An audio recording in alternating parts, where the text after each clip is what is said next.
Buonasera a tutti, benvenuti a questa nuova puntata di Effetto Sera Talk Show su Social speciale elezioni. Oggi siamo in compagnia di Valeria Satta, candidata alle elezioni del Consiglio regionale della Sardegna, quindi elezioni del 25 febbraio prossimo, nelle file della Lega, quindi coalizione di centrodestra, Collegio di Cagliari, a sostegno di Paolo Truzzu, candidato governatore. Grazie innanzitutto di essere qui. Grazie a voi, grazie dell'invito e grazie a tutti. Allora, Valeria è, dicevo, candidata alle file della Lega, ma è anche ex assessore, in teoria ancora in carica, però comunque assessore uscente, ecco, mettiamola così, assessore all'agricoltura uscente. Iniziamo chiedendoti perché questa discesa in campo, perché nel 2019 tu non eri candidata. Ma invece dirò di sì. Sì, ok, allora ci ho perso. Vabbè, allora. Sono stata candidata nel 2019, un po' in corsa, diciamo, e quindi mi rimetto nuovamente come candidata nel 2024, dopo 5 anni da assessore sia al personale all'innovazione che all'agricoltura. La scelta è nata per la voglia di proseguire il lavoro fatto? Sì, perché secondo me una volta che trovi un patto, hai un patto con i cittadini sardi in generale, sia agricoltori che allevatori, ma in generale pescatori, ma anche chi hai curato, tra virgolette, come dipendenti regionali, quindi Forestas, Corpo Forestale, sarebbe uno schiaffo mollare adesso. Quindi io quello che provo a fare è chiedere fiducia agli elettori sardi. Proviamo a partire dall'inizio, dal 2019, tu vieni nominata assessore nella giunta di Cristian Solinas, assessore agli affari generali e al personale. Che esperienza è stata? Che vittorie hai portato a casa? Che risultati hai portato a casa? Beh, è un'esperienza importante, un'esperienza completa, mettiamola così, tante vittorie, soprattutto con i lavoratori, quello io tengo a rimarcare, perché più una vittoria politica che ormai è lontana dal cittadino sardo e italiano, è una vittoria del popolo, è una vittoria per i cittadini sardi e quindi pensiamo anche alla assunzione a tempo indeterminato dei precari operai 1161 in Regione Sardegna, perché quello che mi è stato chiesto è di diventare assessore regionale, non assessore della provincia di Cagliari. Quindi io ho operato per il bene della regione e io sono in primis cittadino sardo, quindi ho fatto quello che avrei voluto che facessero gli altri per me. Quindi stabilizzazione dei precari di Forestas 1161, transito di 5.000 lavoratori di Forestas nel comparto regione, quindi finalmente possono vantare un contratto regionale, corpo forestale, quindi l'indennità riconosciuta al corpo della Polizia di Stato, anche al corpo forestale regionale, che aveva necessità di questo perché è pari grado e pari ruolo, il nostro vanto della Regione Sardegna. Abbiamo Aras, quindi l'avvertenza, stavano per essere messi su strada 240 persone con famiglia, esperti, professionisti di questo settore, sia veterinari che periti agrari del nostro benessere animale, nonché di chi garantiva effettivamente la qualità del nostro latte sardo. E invece no, abbiamo scongiurato il loro licenziamento perché sono stati assunti tramite dei concorsi di lauree a tempo indeterminato in lauree. Ma tanti altri esempi, ex ESAF, i nostri amministrativi che sono gravitati in Abbanoa sono rientrati in amministrazione dopo tantissimi anni che richiedevano di rientrare in amministrazione. Tantissime vertenze che sono state risolte come assessore al personale. E poi c'è stato il rimpasso di giunta famoso. Rimanendo sempre sul discorso assessorato agli affari generali, hai detto delle cose importanti per chi magari non lo sapesse, quindi la situazione che hai trovato entrando a far parte della squadra di governo che appunto governava la regione Sardegna, insomma, hai avuto tante vertenze aperte. Come mai secondo te? Si è data una spiegazione? Secondo me la politica non ha mai pensato alla base. C'era un partito politico che aveva un nome bellissimo, che era La Base, che magari è lontano da me anni luce politicamente, però la base va a rappresentare solo nella parola la base, quello che la politica dovrebbe a cui dovrebbe realmente pensare, ossia la base dei cittadini, che non vuol dire industria, imprenditori, anche, perché chiaramente dobbiamo far crescere la nostra base imprenditoriale sarda, che ha tutti i titoli per crescere, ma anche quelli che non hanno mai voce, quelli svantaggiati, le persone che richiamano attenzione sulla politica, che non sono mai stati considerati per tanti motivi che poi magari diremo. Quindi la base chiede aiuto da 30 anni e noi rispondiamo, io almeno mi sono messa questo principio di rispondere alla base, che erano gli operai, che erano le persone che non avevano voce e quindi tutte queste persone di cui abbiamo parlato. Poi con l'innovazione, perché ero anche assessore all'innovazione, si è fatto tanto.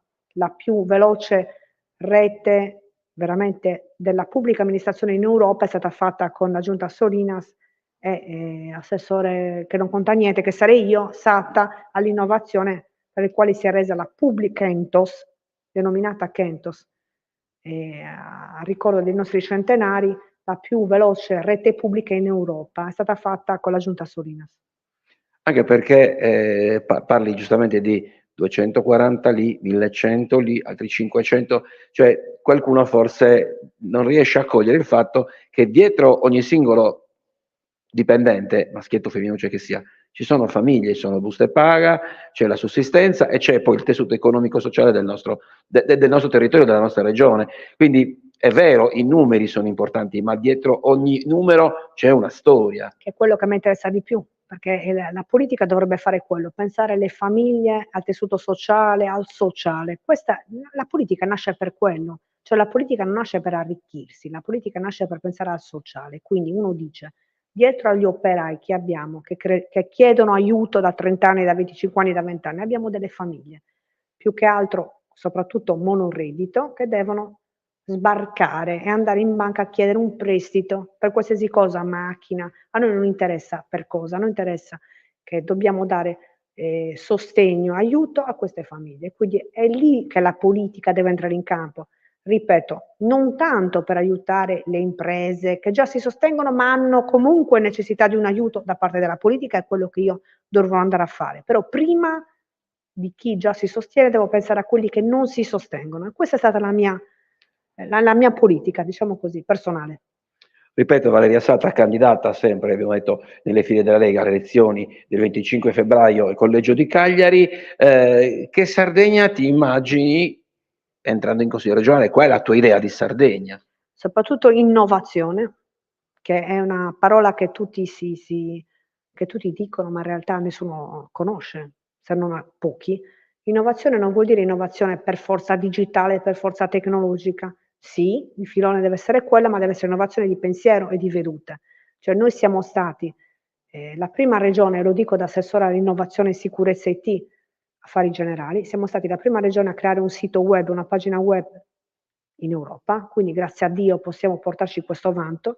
È la prima regione che ha un assessorato importante che è quello di affari generali, dove si è investito tantissimo, abbiamo dei database importanti, abbiamo costituito tramite le prefetture una rete in sordina, cioè una rete che non si conosce, che è cieca tra prefetture e forze dell'ordine, che passa attraverso la regione.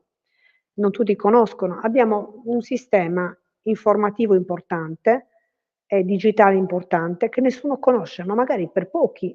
Però sappiate che si è investito moltissimo sull'innovazione e la sicurezza del dato e quindi tutto questo possiamo rappresentarlo. L'innovazione nel senso che abbiamo dei prodotti importanti da poter promuovere e testimoniare in tutto il mondo e finalmente siamo arrivati, non dico a livello dei nostri colleghi assessori regionali e altre regioni, ma ci siamo, cioè noi adesso ci siamo, fino all'altro giorno non c'eravamo proprio.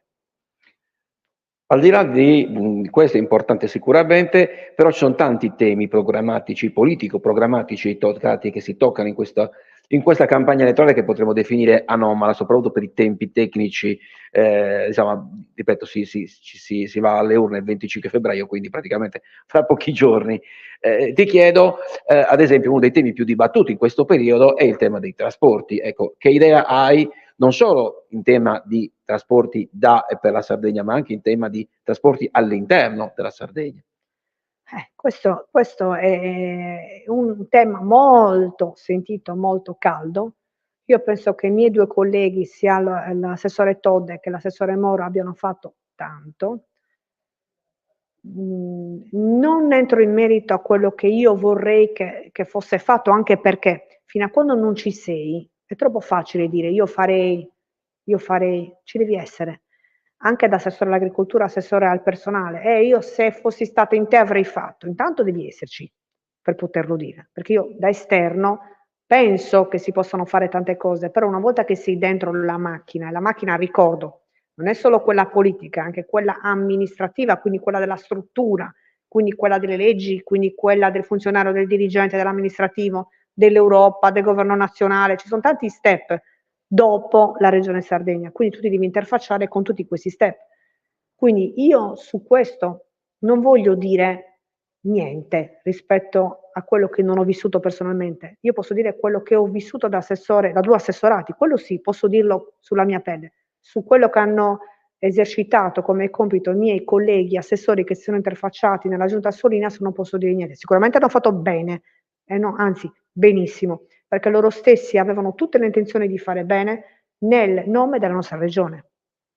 Senti, invece per quanto riguarda il clima, perché dicevo tu sei entrata come assessore agli affari generali, quando si parla di regione, ma in generale quando si parla di pubblica amministrazione, nell'immaginario collettivo è un pachiderma, quando si parla di burocrazia solitamente si parla in termini negativi, mai in accezioni positivi, cioè che è un qualcosa che prima che si mette in moto ci vuole un sacco di tempo. Ecco, da questo punto di vista tu hai toccato con mano cosa significa il passaggio dalle decisioni alla concretezza dei fatti. Sì, purtroppo ho toccato con mano ed è la verità. Cioè tutti dicono: "Tu che sei assessore puoi fare." Vero, fino a pagina 2, nel senso che io posso fare, poi il mio indirizzo politico, che ci deve essere necessariamente, poi va a bloccarsi o comunque a incepparsi o comunque a rallentare per approfondimenti che ci devono necessariamente essere, perché poi ricordo che c'è la figura dell'assessore, dopo la figura dell'assessore c'è la figura del direttore generale che amministra la direzione, quindi che amministra la struttura amministrativa. Sotto il direttore generale ci sono i dirigenti, ci sono i funzionari che devono approfondire ulteriormente, quindi questa burocrazia che non è sarda, è italiana. Questa burocrazia c'è.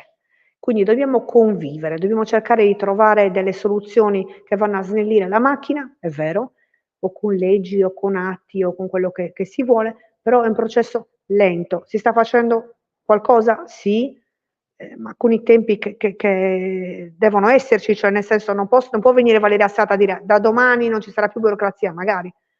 Però chi viene soprattutto dal mondo privato va a soffrire di più rispetto al mondo pubblico che comunque ormai da anni è sedimentato in queste dinamiche.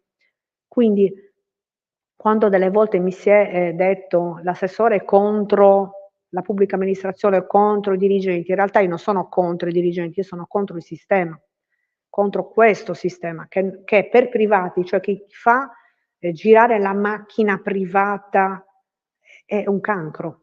Quindi su questo son contro, cioè io vorrei un mondo privato rispetto al mondo pubblico, magari, A doppia velocità, magari. insomma. Tu stai incontrando in tutto questo periodo, in questa campagna elettorale, tantissima gente, stai girando tutto ovviamente il collegio di Cagliari soprattutto, perché poi è quello che ovviamente al quale tu fai riferimento. Le richieste più solite, insomma quelle che hanno più consuetudine fra i cittadini che stai incontrando, quali sono?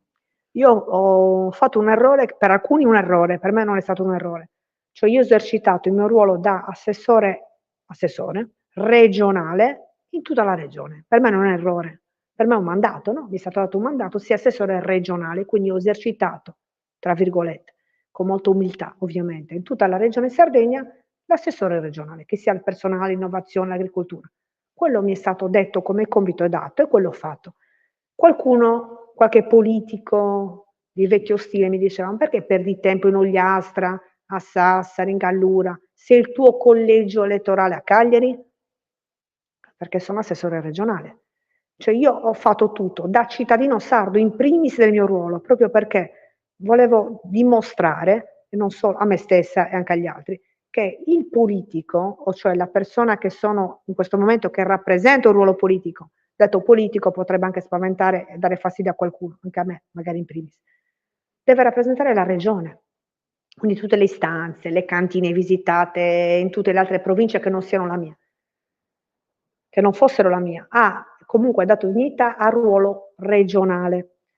Poi tutte le altre cose che dicono: "Dovevi stare sul collegio tuo, perché hai fatto cose per altri che non sono del tuo collegio", io li lascio stare perché non mi rappresentano. Cioè se io avessi fatto solo operazioni nel mio collegio sarei stata triste e non avrei dormito la notte. Siccome io dormo bene la notte per coscienza, è perché ho rappresentato, ripeto con molta umiltà, la Regione Sardegna, non il mio collegio. Perché fai opere per questi che sono di sinistra che non ti voteranno mai? Perché sono assessore regionale, punto. Però la domanda era, le persone che stai incontrando, qual è la richiesta principale che ti stanno facendo in questo Ed è periodo? molto semplice la risposta, l'ascolto. Cioè, in primis noi vogliamo essere ascoltati, nessuno ci ascolta. Questa è la cosa basilare. Posso dire anche spaventa anche un po', perché vuol dire che chi c'era prima di te o ha fatto finta di ascoltare o non li ha ascoltati proprio. Oppure ha ascoltato per interesse politico, che non mi appartiene. Cioè, tu di dove sei? Sei destra, voterai me? È molto squallido, e lo dico tranquillamente, come dico sempre, come parlo sempre, è molto squallido che uno possa ascoltare solo per interesse. Cioè, sei di centrodestra? In questo caso potresti darmi il voto, sei del mio collegio ti ascolto, se no no. Invece io ritengo molto squallido questo e quindi ascolto tutti, ma la base di interesse che ha il cittadino è: questo assessore mi può ascoltare? Sì. È importante anche questo elemento. Valeria, siamo quasi in chiusura, lo dico, ci saranno 4 puntate, quindi avremo modo di approfondire gli argomenti politici e programmatici ovviamente della sua candidatura, e chiudo chiedendo a te, ma facendo sapere a tutti, perché votare Valeria Satta. Sicuramente perché non è una persona che scompare, perché la lamentela più frequente è: son stato con lei prima, non con me ovviamente, con altre persone prima delle votazioni, poi è sparita per 5 anni. Io non sono una persona che scompare, non sono una persona che non ti risponde al telefono, non sono una persona che diserta gli incontri, sono una persona molto disponibile, che se non è oggi ti chiama domani, ti richiama, che ha un telefono cellulare pubblico su Facebook, quindi per tutti io ci sono. Non sono una persona che dall'oggi al domani scompare ed è qui solo per elezioni. Allora, Valeria, io ti ringrazio ovviamente, ci rivediamo per la prossima puntata e affronteremo altri argomenti. Ricordo ancora una volta Valeria Satta, candidata nelle file della Lega nel collegio di Cagliari, elezioni 25 febbraio a sostegno del candidato presidente Paolo Truzzu. Grazie ancora, alla prossima. Ciao.